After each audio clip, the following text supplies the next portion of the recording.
here backstage with Rich from Tumbleweed. G'day! How you going, mate? I'm really well. It's good. Hot, isn't it? Oh, bloody hot. Yeah, really. Do you guys have any tactics to try and keep the body temperature down during Stay the in performance? here. Stay conditioned.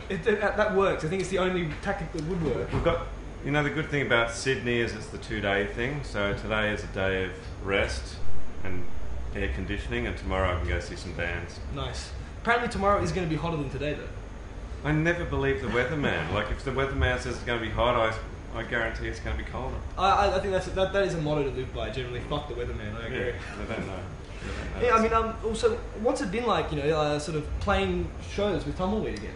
It's been amazing. It's been an amazing tying up of a loose end, and a really great sort of spiritual sort of letting go of a lot of hate and a lot of past sort of shit, and it's been really good. What we've understood is we love the songs, we love the sound, and essentially great friendships were lost for 10 years.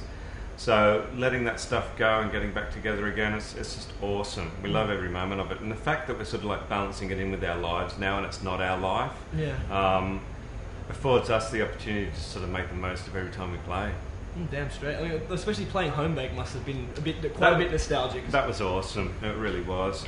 I suppose that was the catalyst that got us back together. Yeah, the guy was hassling you for years, wasn't he? Well, yeah, we're involved with Joe, who from IMC, who gets it together. He was our manager for years, and Weedstock was a show we did in Byron Bay, and he used it sort of as a bit of a guinea pig, sort of for festivals, which he's still doing now. And he always, he's thinking on the 15-year anniversary, I'll get you back together, and he asked a lot, and then eventually it got to a point where time was right. I ran into Paul on the streets of Wollongong. We were having dinner right next to each other at tables beside each other, and beautifully serendipitous. It was, and by the end of it, I said, "Hey, you know what? I'm not the one holding out," because everyone thought I was the one holding out, and eventually he said, "Well, let's talk about it." A week later, we're in the jam room, plugged in, played a song, everything felt right, and so we said, "Yeah, let's do it." Fuck yeah, man! So, I mean, like from where you are now, I mean, because you've done home bake, you've done Meredith, you've got Big Day Out. Are you in any plans to sort of keep going with it, or are you going to keep it a short-lived thing? Well, I'm in two schools of thought about it. I don't want to put a limit on it or think about it too much and kill what magic we've sort of got.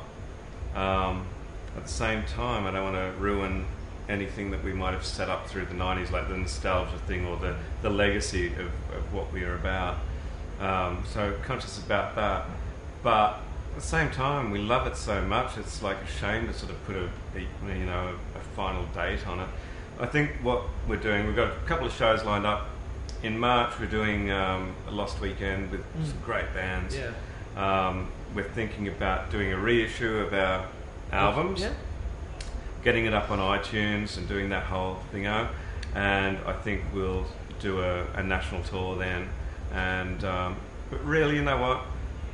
Like always with Tumbleweed, what is special about the 5 individual people that are so completely different from each other is the fact that it's always organic, and we don't think about it too much. Let's just see what happens. You know? There's no rules, so we'll see what happens. Well, I mean, I suppose that, especially having left that much time for it, now coming back with it with fresh eyes, especially, can you really see what worked and what didn't work? Totally. When it was a part of your life every day, you sort of just insubstantial stuff comes in and takes over your mindset. It's about business, or it's about shall we do this show, shall we do that show. When we get back together and started playing again, it's just it's the sound is what works. It's the 2 big muffs and Jay's constant bass lines and Steve's amazing rolling drums. It can't be reciprocated. Like we tried after we kicked out Steve and Paul, and then Jay went, and we got other members in to try and sort of create that same magic, and we never did it. And we got people who were individually probably better musicians, but collectively this other member takes over where it's effortless and it's just there. It's something that you can't control, and it's just there, and that's what we realised, and that's what we love about it. Sort of like greater than the sum of its parts. Yeah, that's what it is. So, I mean, What is that energy? Can you describe it? Well, I mean, I suppose back in the days when you first started jamming together, like, is that same energy? Is it something that's just sort of run the whole way through? Exactly the same. Yeah, exactly the same. It's got to be a bit of a mindfuck. It's bizarre because what it is, I think it's just the 5 individuals coming from different schools of thought with different influences. But it's like making a soup or something. You know, you have those different ingredients and they combine to that flavour. We were lucky that we found that in our lives at a certain time, you know, and for 15 years after, always tried to get that, never had it. Same with the friendships and stuff. Like, they were so family-like that it was something that for 15 years we missed, you know, but our pride got in the way and we couldn't let ourselves really admit that to ourselves, you know. And I think this whole reunion has really sort of made us just let go of the crap, just not think about this pride, this personal pride thing, and just realise that together we're really different people, but when we come together there's some sort of unity that is magical, and it's a real special part of our lives, you know. It defines us, it's who we are. So you know, what more can I say about it? It's pretty special. Yeah, indeed. I mean, I suppose this is almost the obligatory question to ask, of course, about the Nirvana tour.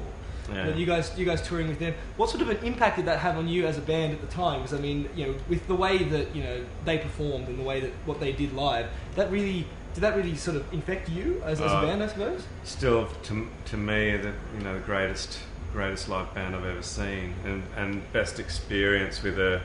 They were my favourite band at the time, and to have the tour was really special. I mean, I think personally, Mudhoney were just as good. Sometimes they'd put on a better show. I love playing with Mudhoney. It was heaps of fun.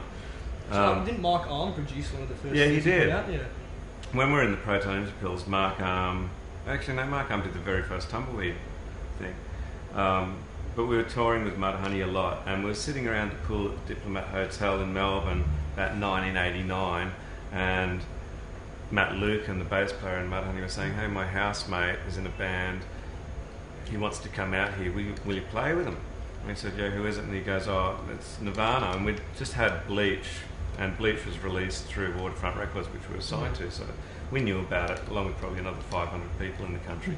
And we said, "Yeah, we really love him. We'd love to play with him." So basically, that was the impetus. And our manager at the time, Steve Pav, kept the promise. And it just so happened that during that space between the tour being organised and that particular conversation, Nevermind happened, you know. And nobody knew that was going to happen. At that time, bands were playing all over the shop, you know, and really good bands, you know, Dinosaur Jr., Sonic Youth, Mudhoney.